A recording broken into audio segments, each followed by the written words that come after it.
নমস্কার সকলকে, good morning বন্ধুরা, শুভ সকাল। এখন বাজে সকালের প্রায় 8:30 মতো। আমরা হালকা পাতলা রেডি হয়ে নিয়ে এক জায়গায় যাচ্ছি। যাওয়ার কোনো ঠিক ছিল না, সকাল 8টার সময় ঠিক হলো যে চলো যাওয়া যাক। আর শ্রাবণ মাসের একটা মাত্র দিন বাকি, আজকে শনিবার, কালকে রোববারে শ্রাবণ মাস শেষ হয়ে যাবে আর ভাদ্র মাস সোমবার থেকে শুরু হবে। তাই আমরা এক জায়গায় যাওয়ার প্ল্যান করলাম।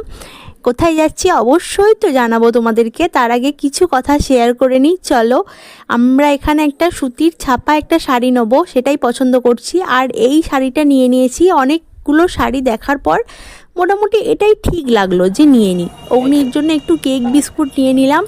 আর তারপর গাড়িতে যেতে যেতে এই এত কিছু দেখতে দেখতে, সুন্দর করে গল্প করতে করতে, গান শুনতে শুনতে আমরা এই সুদূর দৃশ্য দেখতে দেখতে পৌঁছে গেলাম বাবা বুড়োরাজের কাছে। এই হচ্ছে বাবা বুড়োরাজের মন্দির। আজকে বাবা বুড়োরাজের কাছে আমার একটা ছোট্ট মানসিক ছিল, যেই মানসিকের ইচ্ছে পূরণ হয়েছিল, তাই আমি মানসিকটা পূরণ করছিলাম। দণ্ডিকাটা আমি বাবা বুড়োরাজকে প্রায় 2 বছর ধরে বলে রেখেছিলাম, যদি এই মনস্কামনা পূর্ণ হয় তো বাবার কাছে আমি গিয়ে এই ব্রতটা পালন করব। তাই জন্য হঠাৎ করে ঠিক হয়ে গেল, সব ঠিকঠাক ছিল। বাবা যদি না চায় তো কেউ বাবার কাছে তো যেতে পারবে না, বলো। বাবা সেদিনকে আমাদেরকে খুব করে টেনেছিল, তাই আমরা বাবার কাছে যেতে পেরেছিলাম।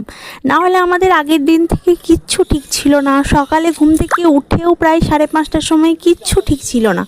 হঠাৎ করে অগ্নির বাবা ঘুম থেকে উঠে দেন 8টার সময় আমাকে বলল যে চলো তাহলে যাওয়া যাক, আজকে একটু ছুটিও রয়েছে আর অগ্নিও ঠিকঠাক রয়েছে, তোমার ব্রতটা উদযাপন করে আসি চলো। তাই আমি বাবার কাছে দণ্ডি কাটতে কাটতে পৌঁছে গেলাম।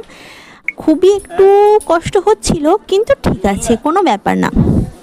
বাবার নাম নিয়ে যদি আমরা কিছু করে থাকি তাহলে তো আমাদের কিচ্ছু কষ্ট লাগে না। বাবা আমাদের মাথার ওপর সব সময়ের জন্য আছে।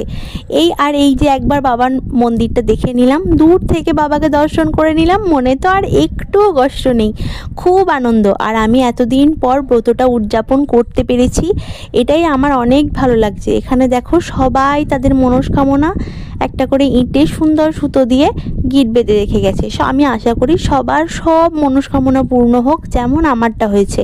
আমি চাইবো বাবা বুড়োরাজকে সবাই ভক্তি করুক, আর যে কোনো জায়গায় সেখানে দেব দেবী যাই কিছু হোক, বাবা বুড়োরাজ, মা কালী, যে কোনো দেবতাই হোক, তিনি যদি না চান কোনোভাবেই তেনার কাছে যাওয়া সম্ভব নয়। আমি অবশেষে দণ্ডি কেটে বাবার বুড়োরাজের মন্দিরে 3 পাক ঘুরে বাবার মন্দিরের কাছে এসে পৌঁছে গেছি আর প্রণাম করে নিয়েছি। কোনো কিছু জিনিস তুমি মন থেকে চাইলে সেটা সত্যি